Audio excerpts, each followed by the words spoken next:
Crimson stains marred the snow on the night Isolde stumbled upon the dying beast. Though a true monster of legend lay at her feet, she meticulously set to work stitching his torn flesh.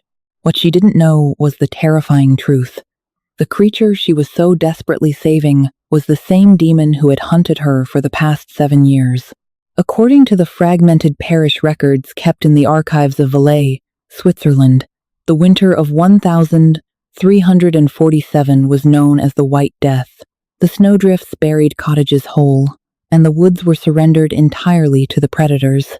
It was here, in a solitary timber cabin perched on the edge of the perilous Rivenwood Gorge, that a young woman named Isolde Merryweather lived in absolute exile. To the villagers of the lower valley, Isolde was a whisper, an outcast, a healer, perhaps a witch. But historical logs from a traveling merchant named Tobias Cartwright describe her Opterius as a resourceful apothecary who traded willow bark and dried lavender for flour and salt. What Tobias and the villagers did not know was why Isolde lived in the freezing wilderness. 7 years prior, her entire family, the noble but fallen house of Merryweather, had been slaughtered in their estate in Burgundy. The official records blamed mercenaries, but Isolde, who had hidden in a cellar, knew the truth. They had been massacred by wolves. Not ordinary wolves, but beasts that walked on 2 legs, tearing through oak doors and iron gates as if they were parchment. Since that night, Isolde had lived on the run, hiding her lineage, dropping her noble title, and burying herself in the unforgiving Alps. It was the eve of the winter solstice when the storm broke. Isolde was outside, desperately trying to chop enough firewood to survive the night, when she heard a sound that froze the blood in her veins. It wasn't the howl of a normal wolf, but a deep, guttural roar of absolute agony, followed by the unmistakable clash of steel and a heavy, earth-shaking thud. Against every survival instinct forged in the fires of her past, Isolde took up her lantern and a heavy iron wood axe. She waded through snow that reached her thighs, moving toward the edge of the tree line. She expected to find a poacher trapped in a snare. Instead, she found a massacre. 3 men in chainmail lay dead, their bodies torn to pieces, their armor crumpled like tin, and in the center of the carnage, a massive, muscular man lay face down, bleeding out into the snow. He was entirely naked, shivering violently, his back heavily scarred and his shoulder pierced by a thick, silver-tipped crossbow bolt. Isolde hesitated, her breath plumed in the freezing air. The man was massive, heavily muscled, with raven-black hair plastered to his neck by sweat and blood. But it wasn't his size that made her grip her axe tighter. It was the enormous, wolf-like paw prints in the snow that mysteriously stopped exactly where his human body lay. "God in heaven," she whispered. "A werewolf. She should have left him. She should have driven her axe into his skull to avenge her family." But as the man let out a weak, rattling breath, turning his face slightly toward her, Isolde saw not a monster, but a broken, dying creature. His eyes, a striking, piercing amber, fluttered open for a fraction of a second. They were filled with an all-consuming pain. Her healer's oath, or perhaps some twisted hand of fate, overrode her terror. Isolde dragged him. It took her over an hour to haul his massive frame the 50 yards to her cabin, pulling him on a makeshift sled of pine branches. Once inside the warmth of her hearth, the true horror of his wounds became apparent. The silver bolt in his shoulder was weeping black, necrotic blood. Silver, according to the old lore written by the scholar Heinrich von Amsberg in 1320, poisoned the blood of a shifter, halting their supernatural healing. If she didn't remove it, he would be dead before dawn. Isolde sterilized her carving knife in the fire. "If you wake up and kill me," she muttered to the unconscious man, "I will haunt you until the end of your days." She dug into his flesh. The man violently convulsed, a deep, inhuman growl vibrating from his chest, but he did not wake. Isolde clamped down on the silver bolt with heavy iron tongs and ripped it free. The smell of burning flesh and copper filled the small cabin as she quickly packed the wound with a poultice of yarrow, wolfsbane, and honey, sewing the torn muscle together with thick linen thread. Exhausted, covered in his blood, Isolde collapsed into her wooden chair by the fire, keeping a loaded hunting crossbow resting on her lap. She watched the stranger's chest rise and fall. He was breathtakingly handsome in a brutal, rugged way, possessing a jawline carved from granite and a chest covered in old battle scars. She had no idea that the man sleeping in her bed was Gideon of the Ashen Pack. She didn't know that he was the alpha of the very beasts that had slaughtered her family in Burgundy. And, most chillingly, she did not know that Gideon had carried a piece of parchment in his leather pouch for 7 years, a parchment bearing her face, and a vow to hunt down the last living Meriwether and end her bloodline forever. Gideon woke to the scent of wood smoke, dried rosemary, and something else, a sweet, subtle scent of jasmine that made his heightened senses flare. His eyes snapped open. Pain ripped through his shoulder, but it was a dull ache, not the agonizing, burning poison of the silver. He looked around the small, rustic cabin. His gaze landed on the heavy iron tongs sitting by the hearth, slick with his own black blood. Someone had saved him. He tried to sit up, but a sharp voice cut through the silence. "Move again, and I'll put a bolt through your other shoulder. And this one won't be patched up." Gideon turned his head. Sitting in the shadows was a woman. She was holding a heavy crossbow aimed directly at his chest. As she leaned forward into the firelight, Gideon's heart practically stopped in his chest. Dark auburn hair, sharp, intelligent green eyes, a dusting of freckles across a pale, aristocratic nose. He knew that face. He had stared at a charcoal sketch of it every night for 7 years. It was Isolde Meriwether, the last of the cursed bloodline. A surge of pure, primal adrenaline flooded Gideon's system. According to his pack's history, Isolde's grandfather, Lord Arthur Meriwether, had once ordered the slaughter of 50 lycanthrope women and children in the valleys of France, skinning them to make cloaks for his royal guard. Gideon had sworn a blood oath over his own father's grave to wipe every Meriwether from the face of the earth. He had tracked her scent across 3 countries, lost it in the Alps, and spent the last 2 years scouring these very mountains. And now, here she was, his sworn enemy, the girl he was born to kill, and she had just saved his life. "Who are you?" Isolde demanded, her hand steady on the crossbow. Gideon swallowed hard, forcing his wolf down. He couldn't shift, not in this weakened state, and certainly not with an iron bolt pointed at his heart. He needed to lie. He needed to gain her trust until he was strong enough to finish his mission. "Rowan," he rasped, his voice raw and gravelly. "My name is Rowan. I'm a mercenary." "Mercenaries don't leave paw prints the size of dinner plates, Rowan," Isolde said coldly. "Nor do they require me to dig poisoned silver out of their joints. What were you doing in my woods?" "I was ambushed," Gideon lied smoothly, locking his amber eyes with her green ones. "Inquisitors. They hunt my kind. I was passing through the valley, seeking refuge." Isolde stared at him for a long, tense moment. Gideon could hear her heartbeat. It was steady, brave, completely lacking the deceit he expected from a Meriwether. Finally, she slowly lowered the crossbow. "If the Inquisition is hunting you, you've brought death to my door. You'll leave as soon as you can walk." Over the next 3 weeks, the blizzard raged, trapping them inside the tiny cabin. It was a proximity that neither anticipated, and one that began to dangerously fray the edges of Gideon's resolve.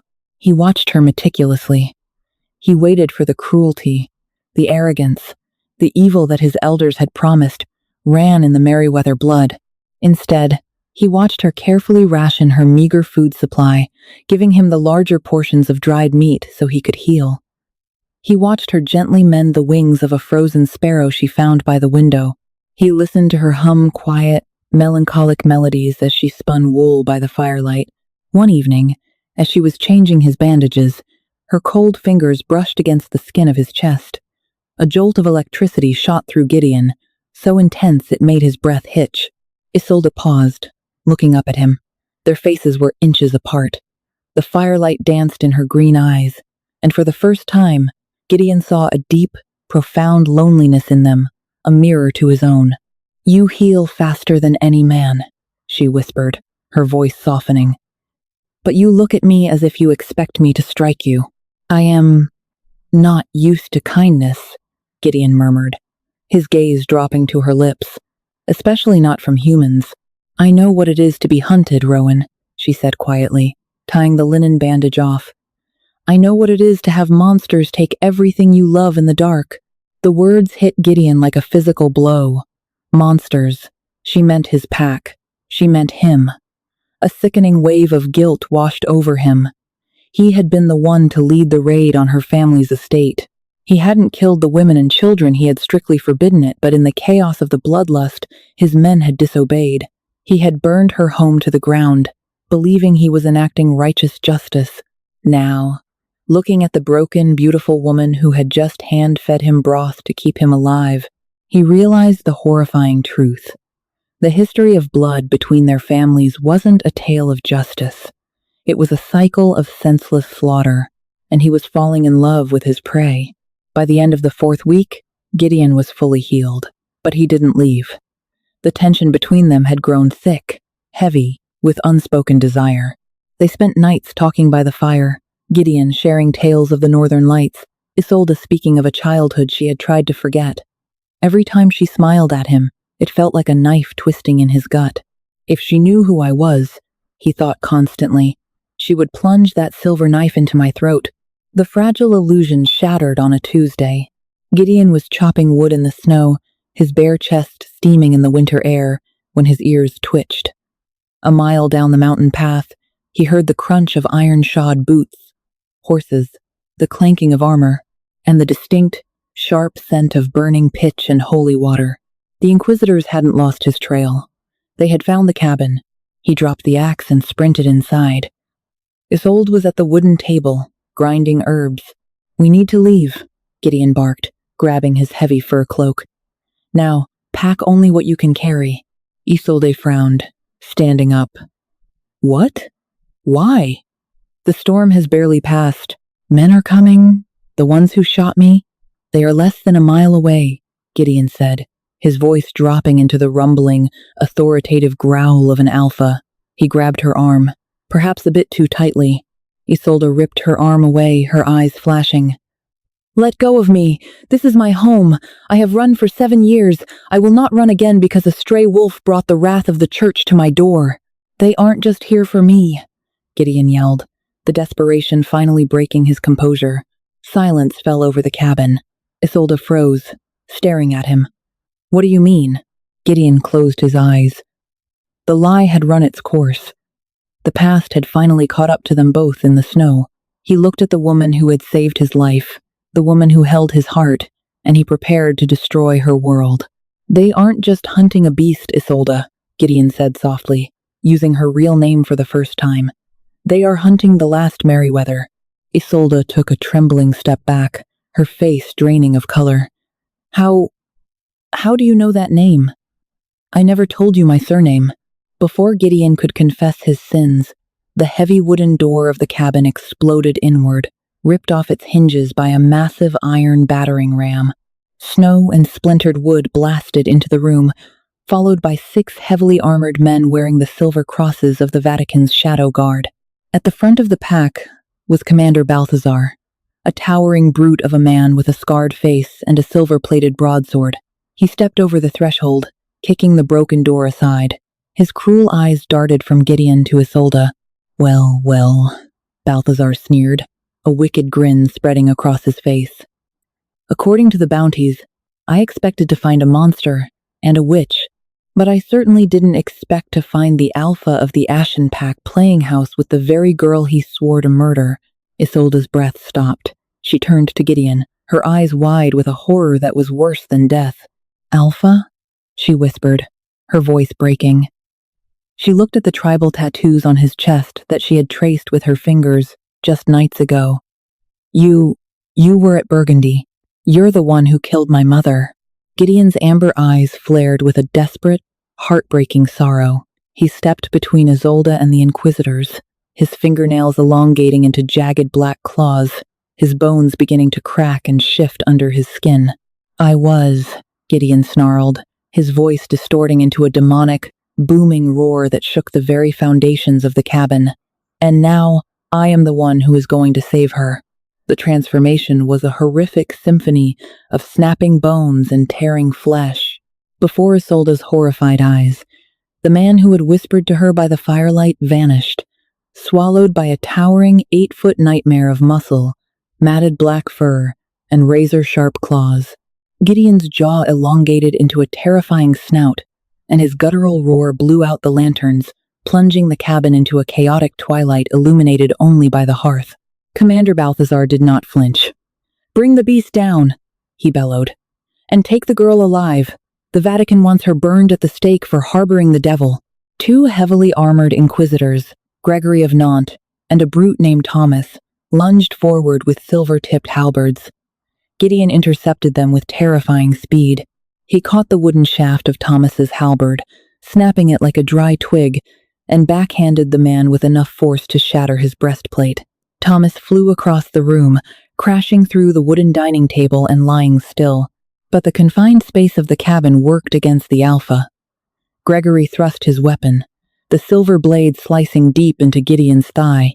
The werewolf roared in agony, a sound that echoed the screams Isolde had heard in Burgundy 7 years ago. Isolde backed against the stone chimney, trembling violently. Her mind was fracturing.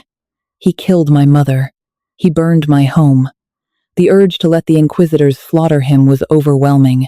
She reached for the heavy iron skinning knife resting on the mantel. Balthazar drew a heavy, ornate flintlock pistol. The barrel was etched with holy runes, loaded with a solid silver ball. He aimed it directly at the back of Gideon's head, as the werewolf was busy ripping Gregory's armor to shreds. "The dog," Balthazar spat. Time seemed to slow. Isolde looked at the monster. She saw the fresh scars on his shoulder where she had stitched him together. She remembered the profound sorrow in his amber eyes. "He lied to you," her mind screamed. "But he stepped in front of the blade for you," her heart countered. Without thinking, Isolde grabbed an earthen jar of highly volatile distilled alcohol, a potent tincture she used for deep infection, and hurled it straight at Balthazar. The heavy clay jar shattered against Balthazar's iron pauldron just as he pulled the trigger. The gunshot ignited the alcohol in mid-air. A massive fireball erupted in the center of the room. The blast threw Balthazar backward, setting his heavy velvet cloak ablaze, and the silver bullet missed Gideon's skull by a fraction of an inch, burying itself in the heavy oak ceiling. Gideon whipped his massive lupine head around, locking his glowing amber eyes with Isolde's green ones. There was a fleeting moment of pure, unspoken shock. She had chosen him. Again. "Run!" Isolde screamed over the roar of the flames, grabbing her winter cloak and her loaded crossbow. Gideon didn't need to be told twice. With Balthazar screaming and rolling on the floor to extinguish the flames, and the remaining Inquisitors blinded by the smoke, Gideon grabbed Isolde by the waist. He barreled straight through the weakened timber wall of the cabin, shattering the wood into 1,000 splinters, and launched them both out into the raging blizzard. The cold was absolute, but the heat, radiating from Gideon's massive, wolfen body, kept Isolde from freezing as he carried her up the sheer, treacherous cliffs of the Rivenwood Gorge. He ran on all fours, his powerful muscles propelling them higher into the Alps where the heavily armored men could never hope to follow. They did not stop until the sun began to bleed over the jagged, ice-capped peaks, casting a pale, haunting light over the world. Gideon finally collapsed inside the ruins of St. Mathilde's sanctuary, an ancient, abandoned stone monastery built into the side of the mountain. As they hit the stone floor, Gideon's massive form began to shudder and shrink. The horrifying cracking of bones echoed through the empty chapel as he shifted back into his human form. He lay completely naked on the frozen stone, gasping for air, blood pouring from the deep silver gash in his thigh. Isolde stood over him, her chest heaving. She still held her loaded crossbow. Slowly, deliberately, she raised it and aimed it right between his amber eyes. "Give me one reason," Isolde whispered, her voice shaking with unshed tears. "One reason why I shouldn't send you to hell for what you did to my family." Gideon looked up at the weapon, making no move to defend himself. His breathing was ragged, his skin pale from blood loss. He looked utterly defeated. "I have none," he rasped, coughing up a spatter of dark blood. "I am a monster, Isolde. I was bred for war. Your grandfather, Lord Arthur, slaughtered 50 of my kind.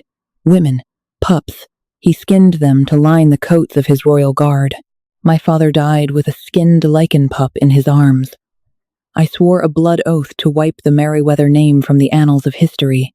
So you came to Burgundy, Isolde choked out, a tear finally spilling over her lashes, freezing on her cheek. You came in the night and tore us to pieces. My mother was unarmed. My little brother was 6 years old. I didn't kill them, Gideon roared, the sheer desperation in his voice echoing off the vaulted stone ceiling.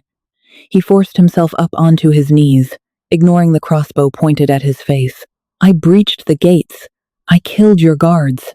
But when I reached the inner courtyard and saw the women, I saw the children. I saw my own trauma staring back at me. I commanded the pack to stand down. I ordered the retreat. Isolde's hands shook. You're lying. I heard their screams.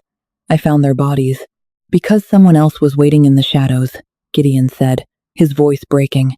Balthazar, the Inquisition. Isolde froze. The crossbow wavered. What? Your grandfather kept a ledger, Isolde. A book detailing the Vatican's corrupt trade in dark magic and supernatural artifacts. Balthazar needed your family dead, and the ledger burned. But he couldn't just assassinate a noble house without drawing the king's fury. So he waited. Gideon locked his eyes with hers, pleading with her to see the truth. He waited until the wolves attacked. We breached the defenses, and when we retreated, Balthazar's men moved in. They slaughtered your mother. They slaughtered your brother. And they blamed the beasts, knowing the world would believe it. It gave the church the holy mandate they needed to hunt my kind to extinction. The revelation hit Isolde like a physical blow. Her mind raced back to that horrific night in Burgundy. She remembered the guttural howls, yes, but she also remembered the distinct, rhythmic clanking of iron boots. She remembered the smell of burning pitch, the exact same scent the Inquisitors had brought to her cabin tonight. The wolves had been the distraction. The church had been the executioner. I have spent 7 years hunting you because I believed you were the last seed of a tyrant, Gideon whispered, reaching out to gently touch the tip of the crossbow bolt aimed at his head. And you have spent 7 years hiding from a ghost. We were both manipulated. We are both victims of Balthazar's war. Isolde stared at him, the weight of a 7-year nightmare crashing down around her. Her arms grew heavy. Slowly, she lowered the crossbow. The weapon clattered onto the stone floor, echoing in the deafening silence of the ruined monastery. She fell to her knees in front of him, burying her face in her hands. The dams of her grief finally broke, and she let out a broken, agonizing sob. Gideon did not hesitate. Despite his wounds, he pulled her against his bare chest, wrapping his strong arms securely around her trembling frame. He rested his chin on the top of her head, closing his eyes as his own tears mingled with the blood on his face. I am so sorry, he whispered into her hair. For all of it. For my blindness. For the terror I brought to your door. Isolde looked up at him, her green eyes searching his bruised, handsome face.